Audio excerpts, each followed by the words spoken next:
efectivo.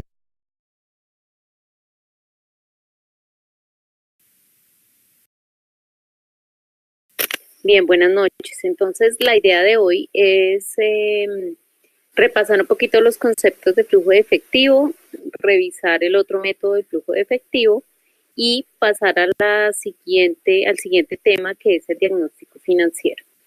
Entonces, pues sin más preámbulos, arranquemos.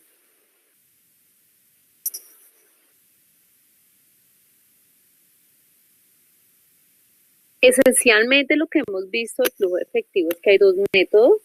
La clase pasada pues vimos el método indirecto y hoy vamos a revisar rápidamente el método directo.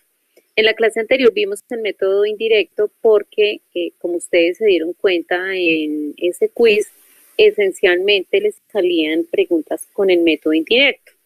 Entonces, me gustaría saber cómo les fue, si pudieron resolver esos problemas que habían de ese tema. ¿O se facilitó un poquito hacer el ejercicio o no? Ok, muy bien, Claudia, qué bueno. Y el método directo, entre comillas, es un poquito más complejo, pero cuando yo ya sé hacer el método indirecto, saco muy fácilmente el método directo, pues tiene una estructura muy similar. Lo que pasa es que aquí no se tienen en cuenta o no se parte desde un punto o un resultado como es la utilidad del ejercicio, la utilidad operacional, sino que aquí tenemos directamente que ver cuáles son los movimientos de caja que se han dado. Es decir, cuáles son las ventas que se han dado en efectivo, cuáles son los cobros que yo he tenido, o sea, esa plata que me ha entrado, cuáles son las compras que pagué en efectivo y de acuerdo con eso, pues el resultado me tiene que dar el mismo. Entonces, vamos a ver este otro método y también es importante recordar que dentro del flujo de caja esencialmente se encuentran estas tres actividades.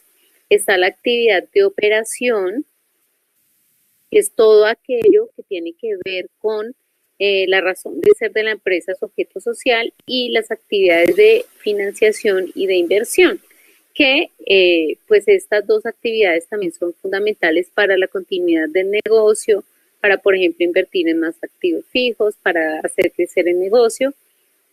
Y la financiación, por supuesto, pues son los dineros que requiere la compañía también de parte de terceros o de parte de otras fuentes externas de la empresa para que pueda seguir funcionando.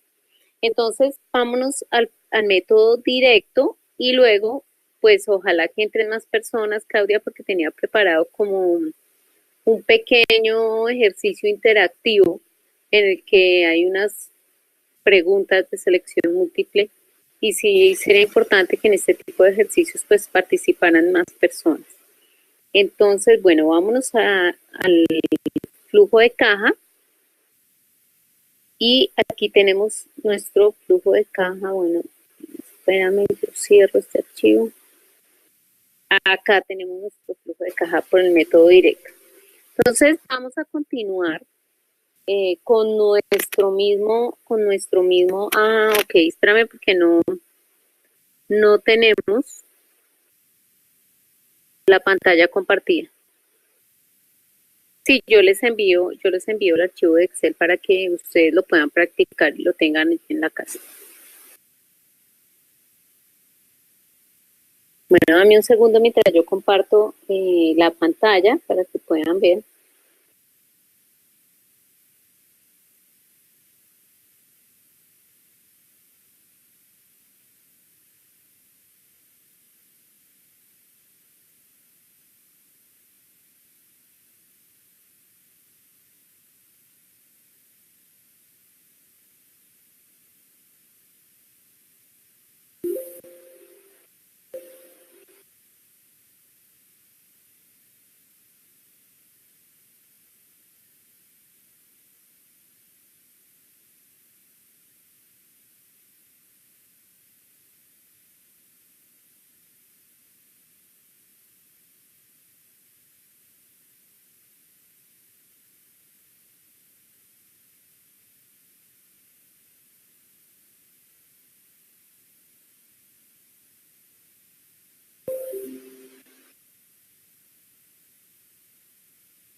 Listo, ya tengo aquí la pantalla compartida.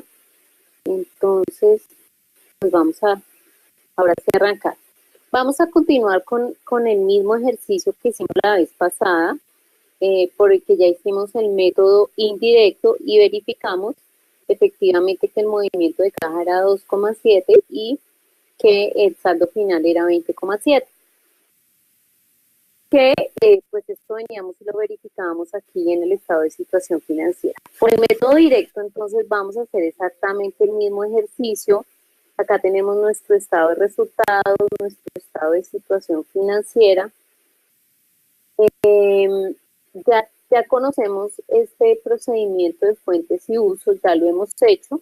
Entonces acá sencillamente es repetir ese mismo ejercicio para hallar fuentes y usos, donde debo verificar que me dé sumas iguales acá al final. Entonces creo que hasta ahí es claro y es lo que ya hemos hecho hasta el momento. Adicional a eso, vamos a tomar aquí el estado de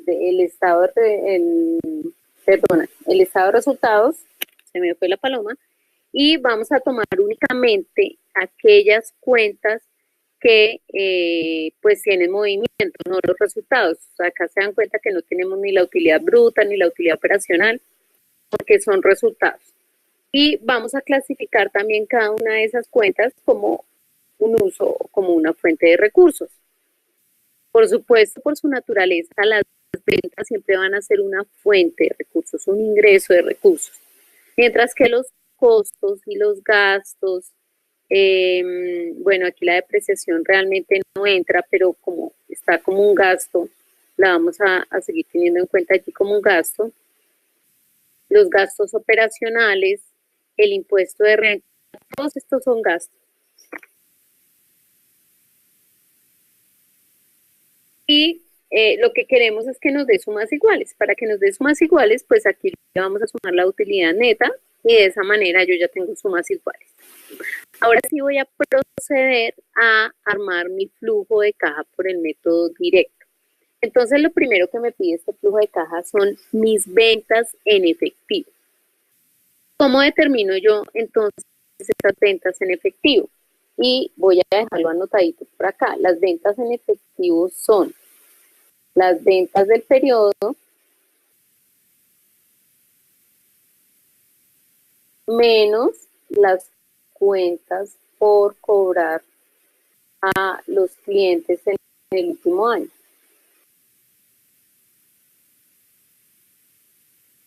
Lo dejo apuntado pues para que ustedes lo tengan clarísimo. Y aquí lo que tengo que hacer es, yo vendí en este periodo 111 millones, sin embargo, de todo eso que vendí, yo no recaudé toda esa cartera. Toda esa plata no entró a mi compañía. De esos 111 millones, los deudores comerciales me quedaron debiendo 24, es decir, que esa parte la resta. Lo que realmente entró a mi caja fueron 87 millones.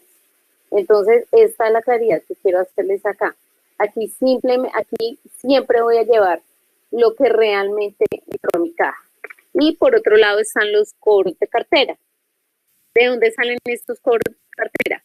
Así como los clientes este último periodo me quedaron debiendo una porción de lo que les vendí, asimismo el año pasado me habían quedado debiendo una parte, que eran 15 millones, pero esa parte pues yo la cobro durante el año 2. Y por eso aquí yo llevo esos cobros.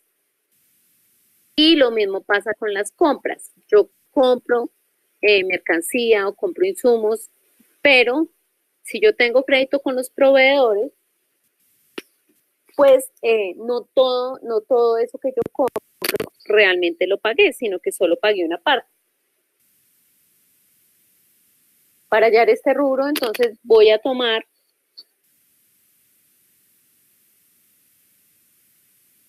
bueno, aquí vamos a arrancar con un menos y un paréntesis. Voy a tomar los costos de ventas y esos costos de ventas voy a restarle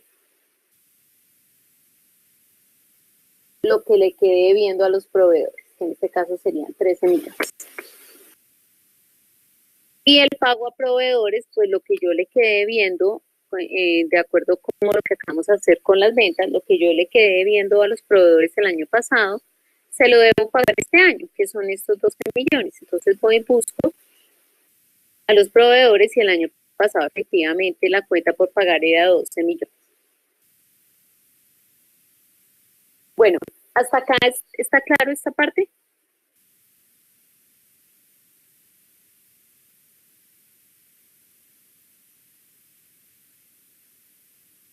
Ok. Entonces, digamos que esto es como lo más complicado que uno tendría que hacer, pero realmente es sencillo. Luego vienen los gastos operacionales, que son gastos operacionales, yo los encuentro aquí en mi estado de resultados y esos gastos operacionales pues no son otra cosa que los salarios que se pagaron, los servicios públicos, todos los gastos de papelería y todos los gastos pues, de administración y ventas que están relacionados con la empresa. Entonces, esos gastos definitivamente salieron en ese periodo. Estos otros gastos no operacionales corresponden a estos gastos que por lo general son financieros y que también encuentro en el estado de resultados. Esos también corresponden a los gastos de periodo. Y por otra parte tengo el impuesto de renta.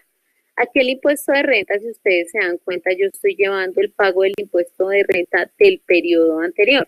¿Por qué? Porque recuerden que durante este año yo causo este impuesto que es de 6,33, pero ese impuesto como yo lo causo ya 31 de diciembre, ese impuesto yo no lo pago en este año 2, sino que lo pagaré en el año 3. En el año 2, entonces yo pago este impuesto de 6 millones, que es el que estoy llevando acá. Otras cuentas por cobrar, pues dentro de esta variación de estos rubros, si ustedes se dan cuenta, ya tuvimos en cuenta los deudores, ¿cierto? Cuando hice la resta entre las ventas y las cuentas por cobrar los deudores comerciales. Y también tuve en cuenta los proveedores. Pero no he tenido en cuenta estos inventarios y estos inventarios fueron un uso porque se incrementaron. Es decir, que estos inventarios yo los tengo que llevar allá. Esa diferencia, por eso acá dice más o menos, la variación como otras cuentas por cobrar, como si fuera un activo por cobrar. Ok, aquí entonces ese activo nos está generando una salida de efectivo y por otro lado tenemos otras cuentas que generan caja que en este caso debemos considerar la utilidad del ejercicio por 0,7. La utilidad creció en esa proporción, en ese 0,7 y esto es algo que a mí me genera caja. Para llevar todos estos datos acá, el secreto es que ustedes no dejen por fuera ninguno de estos rubros, entonces hay que venir a revisar.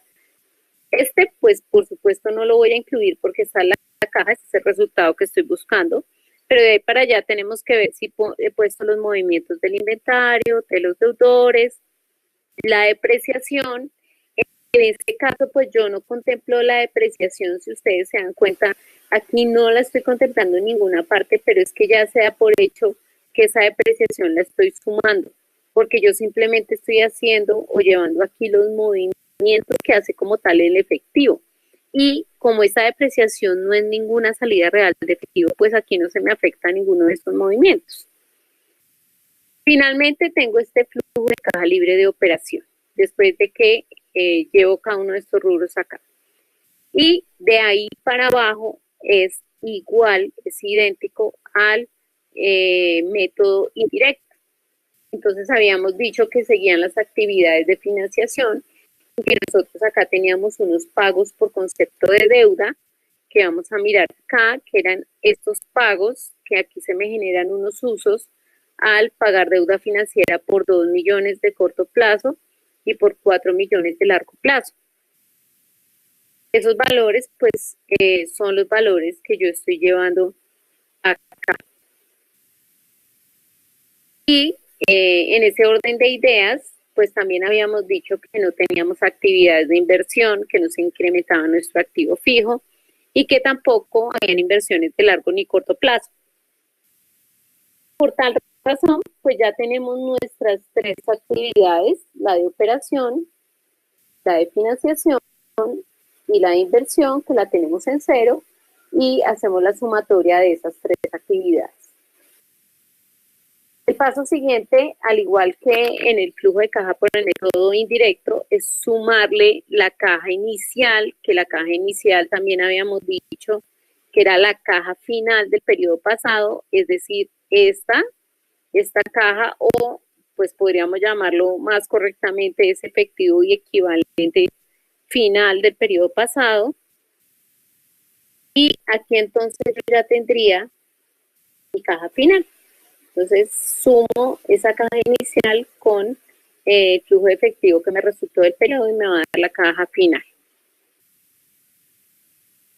Entonces aquí ya tenemos nuestro flujo de efectivo por el método directo, que por supuesto el resultado en ambos casos tiene que ser el mismo, tanto por el método directo como por el método indirecto.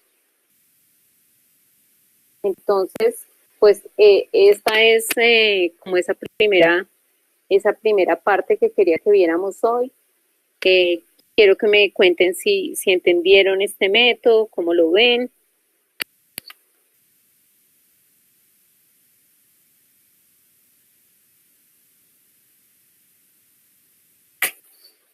Bueno, hasta aquí, ¿se ha entendido? Sí, es de cuidado, es de revisar que cada uno de esos rubros y esas variaciones se incluyan, estén allí. Pero si se tiene ese fuentes y usos cuadrado y si se tiene esas diferencias en el estado de resultados cuadrado, pues sí o sí nos tiene que dar. Bueno, ya como cerrando esto, que es de los temas correspondientes a la unidad número 1, pues ya tenemos que pasar al siguiente tema, que es la unidad 2. Hoy yo simplemente quiero hacer como un sondeo, a ver cómo estamos con esta información y este tema de diagnóstico, ustedes cómo lo perciben.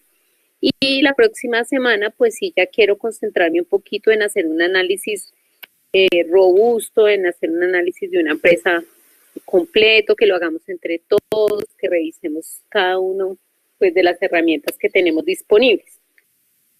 Por ahora, me gustaría que jugáramos, entre comillas, un ratico.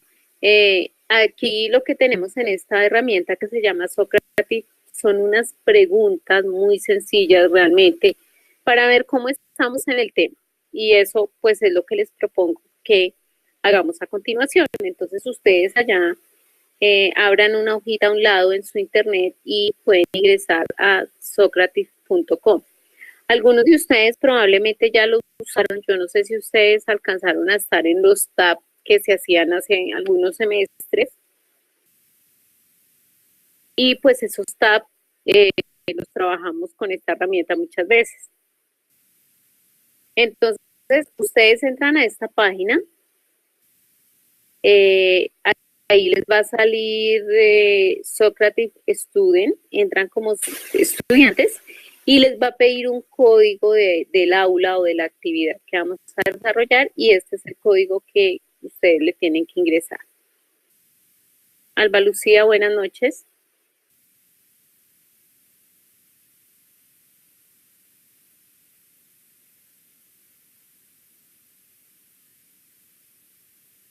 Entonces, les pido el favor que ingresen. Yo acá ya tengo mi Socrative abierto.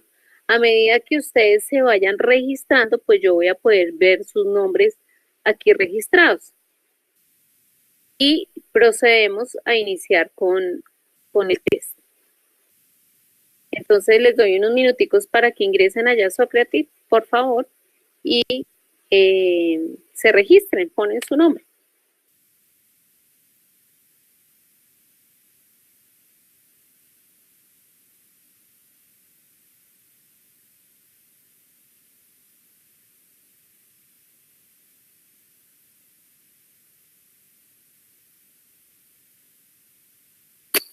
Señora. Bueno, me dice Claudia que ya está inscrita. Aquí ya aparece Claudia, muy bien. Todavía no vayan a contestar nada, por favor. Sí, el código se coloca en room name. Ese es el nombre del aula o de la clase.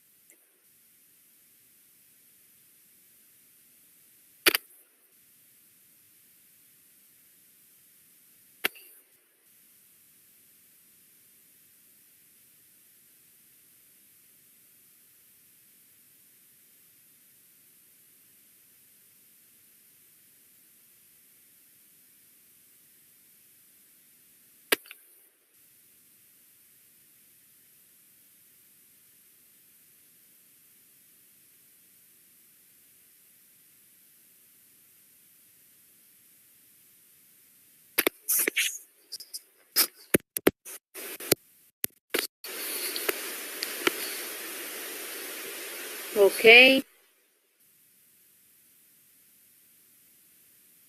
Claudia, Alba, Elvira, no sé si está intentando ingresar para esperarte.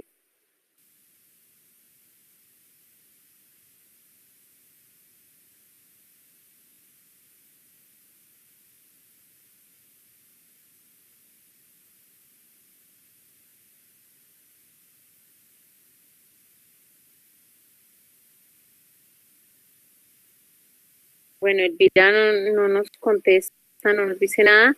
Entonces yo creo que arranquemos. Vamos a la primera pregunta.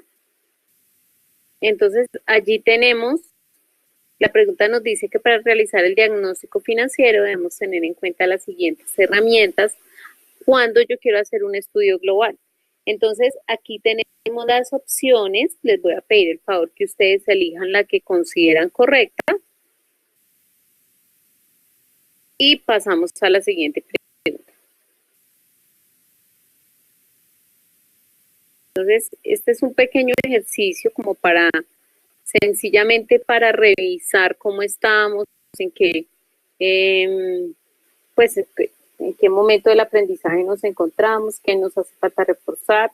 Así que no se preocupen si las respuestas están bien o están mal, no hay ningún problema.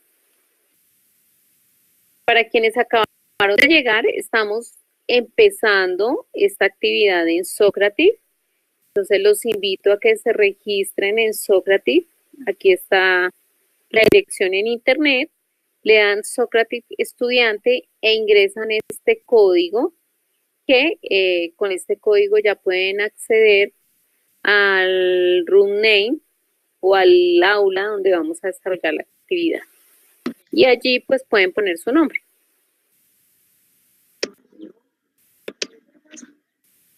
No me dejo acabar de... No, ma, yo no tengo. ¿Qué no tiene? Marisol, ponle silencio a tu micrófono porque estamos escuchando todo lo que está pasando en tu casa.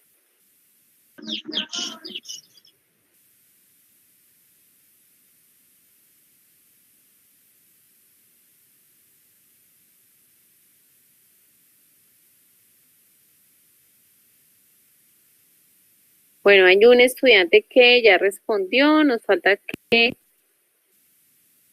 nuestro otro estudiante conteste.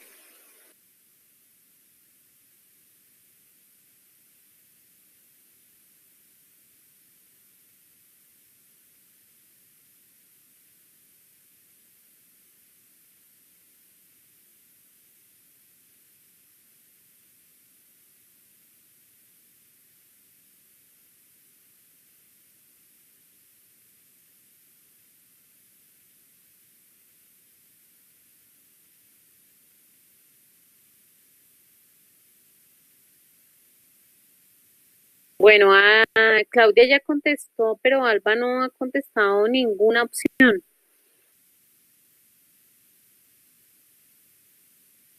Entonces, contestemos y adelante, Alba, no nos detengamos en la pregunta, listos.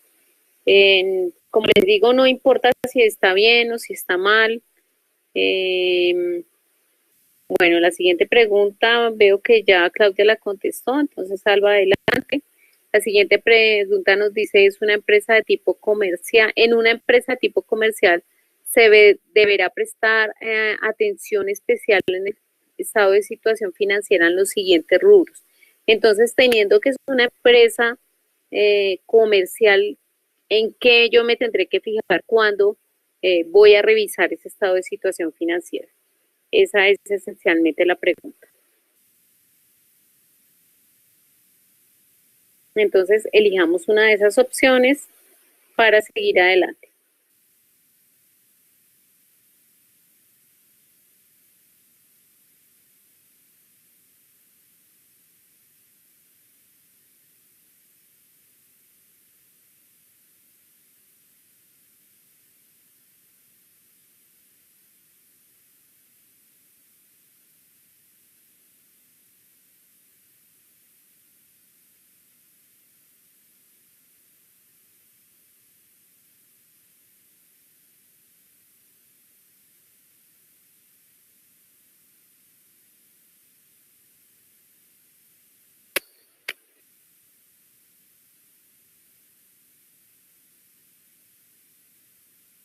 Bien, vamos a la siguiente. Ya también las dos contestaron, que era el análisis vertical consiste en estimar la variación de un año a otro en cada uno de los rubros en los estados financieros. La siguiente pregunta, los indicadores que permiten conocer la capacidad de pago de una empresa en el corto plazo se denominan. Entonces, aquí nos falta una respuesta. Vamos a esperar que las dos contesten para continuar con la última pregunta.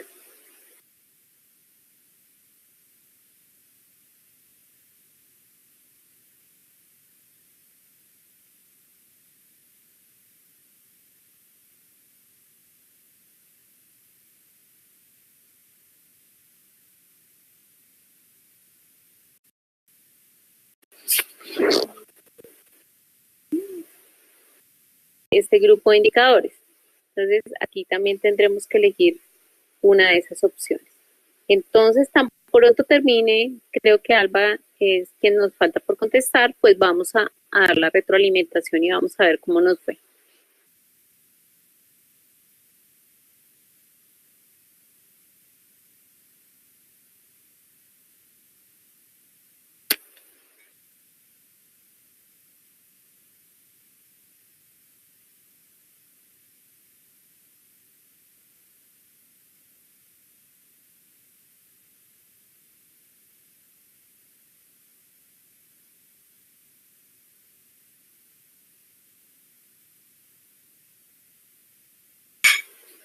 Bueno, listo. Entonces vamos a ir a ver los resultados. Ahora sí. Entonces, la primera pregunta, Alba, pues contestó bien, Claudia ahí falló y vamos a ver entonces esa primera pregunta, ¿cuál es? Entonces aquí nos dice que para realizar el diagnóstico financiero debemos tener en cuenta las siguientes herramientas para un estudio global. La respuesta correcta era indicadores financieros, análisis horizontal, análisis vertical y análisis cualitativo. Entonces, ¿qué dudas tienen con respecto a esto? Digamos que esos son los principales temas que vamos a abordar en esta unidad 2 y es ver cómo yo hoy diagnostico una empresa. ¿Dónde veo la respuesta? ¿Dónde veo la respuesta? Me pregunta Claudia. Claudia, no sé si aquí, allá ya te deje ver la respuesta eh, y ahí te va diciendo cuál es la verdadera, la que aparece en verde. Entonces, aquí la respuesta verdadera era la C, que como les estaba contando, pues es en lo que nos vamos a concentrar. El diagnóstico es muy, muy importante en las empresas y, por ejemplo, se quedó y terminaste la prueba. De pronto ustedes no les dejan ver los resultados, Alba. Perdón, no sé por qué no les deja ver los resultados. Tal vez cuando yo le dé terminar, creo que ustedes ya los pueden ver, pero antes no. Mientras tanto, pues yo aquí les comparto los resultados. Eh,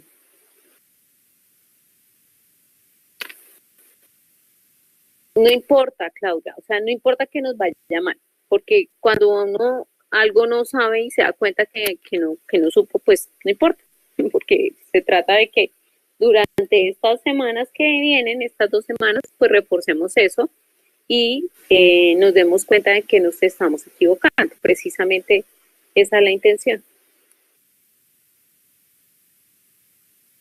Bueno, muy bien. Entonces, como les decía, nos vamos a concentrar en hacer ese diagnóstico financiero. Lo primero que yo tengo que saber en una empresa, que aquí la respuesta está en desorden, pero lo primero que yo tengo que saber en una empresa es ese análisis cualitativo. Y el análisis cualitativo se refiere a, por supuesto, qué tipo de empresa es, ¿cierto? Cuáles son los productos que vende, cuáles son los productos estrella, cuáles son sus principales clientes, tiene concentración de clientes, no tiene concentración de clientes, quiénes son sus proveedores, si los proveedores están ubicados en el territorio nacional, si son proveedores del exterior. Lo primero que yo debo hacer es conocer esa empresa, ver cómo funciona esa empresa y todo eso pues es un análisis cualitativo. También en qué sector está ubicada esa empresa, cómo está ese sector escalafonado con respecto a la economía general, qué expectativas puede tener de crecimiento.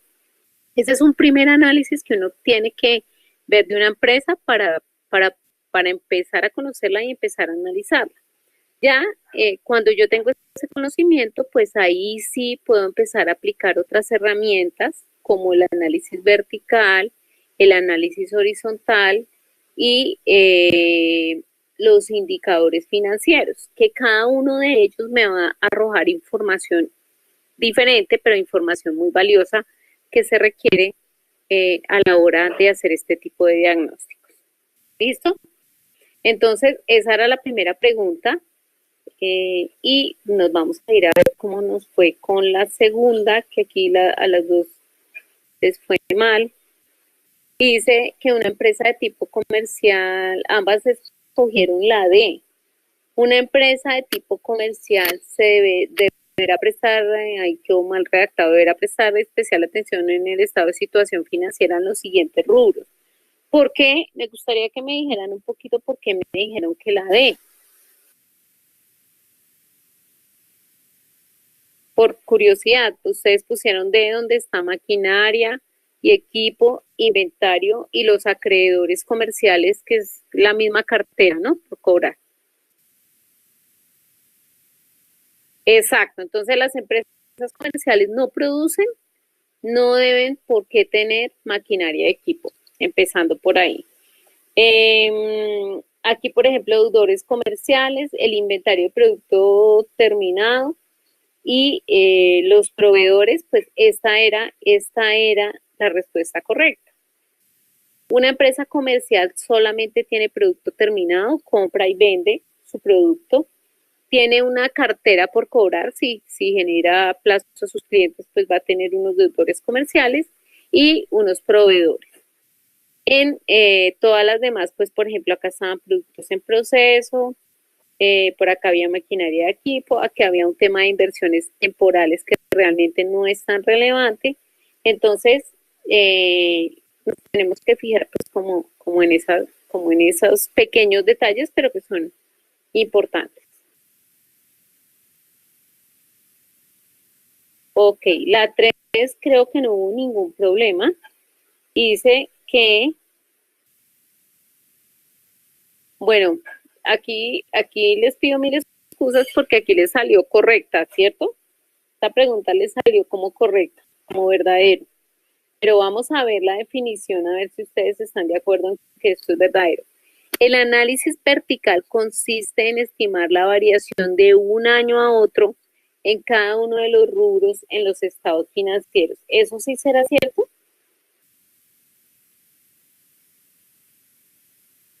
Recuerden que en el análisis vertical, como su nombre le indica, el análisis vertical es ver cómo yo estoy en un mismo año. Entonces aquí yo comparo los rubros con unas cuentas que son como unas cuentas base con las que yo quiero verificar cada una de las cuentas, cuál es su participación con respecto a ella.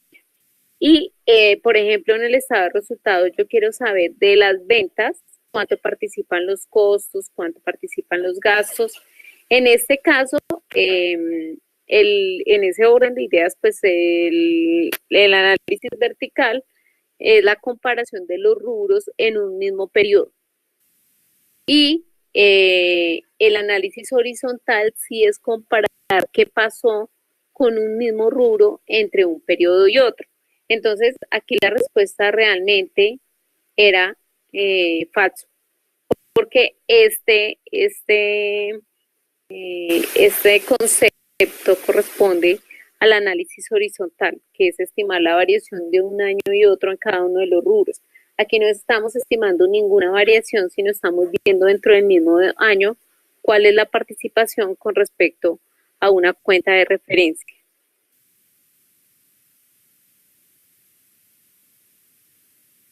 Una cosa es variación y otra cosa es participación. Sí, sí, entonces sería falso. Ahí yo dejé mal el parámetro y lo dejé como verdadero, pero es falso. Aquí dice claramente que estimar la variación de un año a otro. Cuando yo veo de un año a otro qué está pasando, ya estoy haciendo análisis horizontal.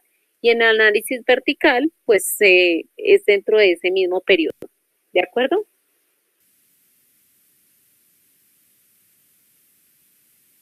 Exacto, muy bien. Nos vamos entonces a la siguiente pregunta, que sería la 4. Y dice que los indicadores que me permiten conocer la capacidad de pago de una empresa a corto plazo se denominan, aquí Alba dijo que la A y Claudia dijo que la B, endeudamiento, liquidez, actividad de mercado.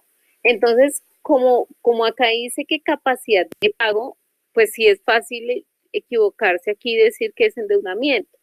Sin embargo, cuando hablo de capacidad de pago de una empresa en el corto plazo como tal, sí me estoy refiriendo a la liquidez de la empresa. ¿A qué tanto dinero tengo yo para responder en el corto plazo? Si me alcanza o no me alcanza.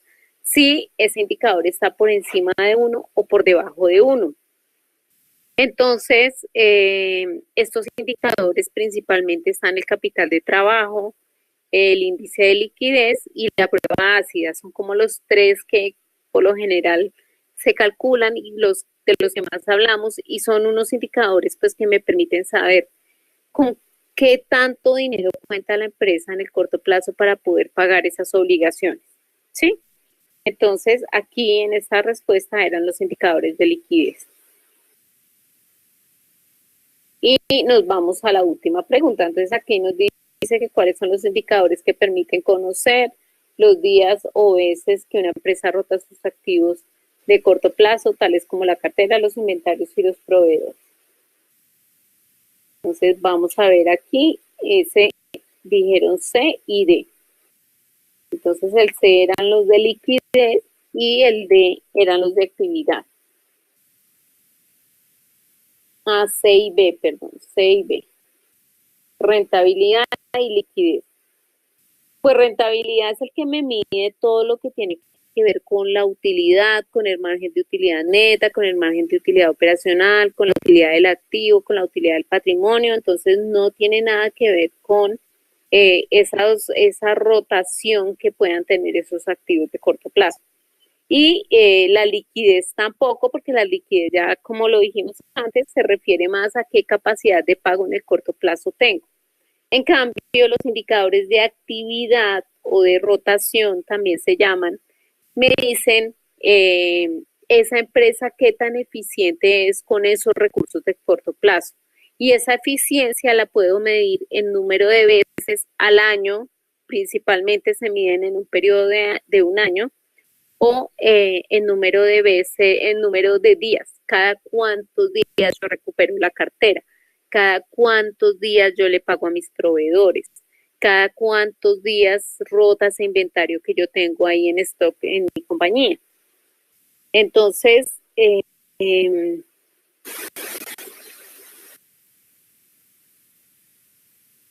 esta pregunta pregunta que me están haciendo de cuando es a largo plazo se refiere a que no estaba viendo la pantalla, estaba viendo la otra pantalla, entonces no entendí muy bien la pregunta.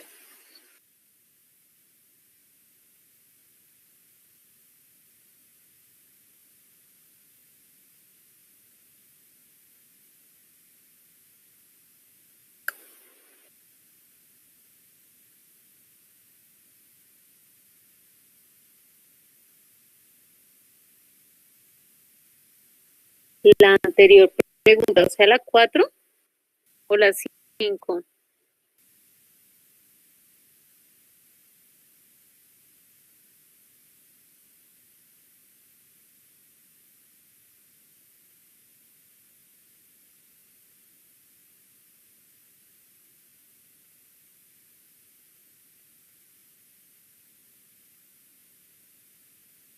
Digamos que la capacidad de pago de largo plazo no es tan relevante. ¿Por qué? Porque para ya este tipo de indicadores yo siempre tomo esa deuda de largo plazo y cojo la porción de corto plazo. Cuando estamos hablando de corto plazo es todas las obligaciones inferiores a un año y llevo ese pedacito de largo plazo a corto plazo para también hacer este tipo de mediciones. Entonces, a mí realmente me interesa es cómo puedo responder ahorita en el corto plazo. A largo plazo, pues yo qué le miro, cuál es el endeudamiento total de la empresa, cómo está compuesto ese endeudamiento. Digamos que son otro tipo de aspectos que yo reviso en los indicadores de endeudamiento. Pero aquí me interesa medir realmente en el corto plazo cómo puedo cumplir con las obligaciones, porque es una parte fundamental de la empresa. Cuando las empresas no pueden cumplir con esas obligaciones de corto plazo y empiezan a quedarle mal a los proveedores, a los bancos y pues a todas sus obligaciones de corto plazo en general, pues seguramente va a ser una empresa que está condenada a cerrar, ¿sí? Entonces hay que controlar que no se endeude muchísimo, que eso significaría o un elevado nivel de endeudamiento en los indicadores de endeudamiento, pero es también muy importante controlar que a corto plazo se puedan ir pagando esas obligaciones. ¿Sí? Entonces no hay como unos indicadores específicos para ver qué tanto puede pagar a largo plazo. Bueno, entonces digamos que por hoy es todo lo que les quería explicar.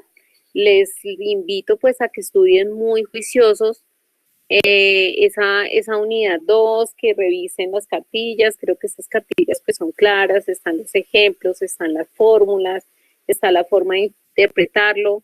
La idea es que si ustedes no entienden algo pues en estas sesiones es cuando debemos ponernos pues hacer todas las preguntas que tengamos para poder resolverlas. Entonces, la próxima clase voy a darle terminar a ver si te salen las respuestas. Ya leí terminar. Entonces, para la próxima sesión, lo que quiero hacer es traerles un ejemplo de una empresa real, de una empresa que se pueda bajar de Benchmark o de alguna de esas herramientas y que entre todos pues hagamos un análisis pues lo más cercano a la realidad que podamos, ¿cierto? De eso se trata, que con esas cifras ya empecemos a respondernos una cantidad de preguntas sobre cuál sería esa situación de la empresa. Elvira, es muy raro que no hayas podido entrar aquí con pues con esta dirección. Uno generalmente ingresa y ya puede ingresar. No sé qué pudo haber pasado. Sin embargo, pues creo que estuviste exacto, que escuchaste, que estuviste en la sesión, que se vieron las preguntas. Entonces, pues lo importante es que también pudiste participar de esta manera. Pues bueno, les agradezco mucho que hayan participado en la sesión. Los espero entonces. Yo creería que la próxima semana vamos a hacer lo de los indicadores financieros. Eh, en este fin de semana tienen el parcial, entonces voy a revisar pues qué temas, creo que ya aquí en el parcial les va a empezar a salir todo lo que está relacionado con indicadores financieros, lo que está relacionado con análisis vertical y horizontal, para que por favor pues también se pongan pilas ahí y les vaya muy bien en ese parcial, ¿no? Entonces, feliz noche para todos, que descansen.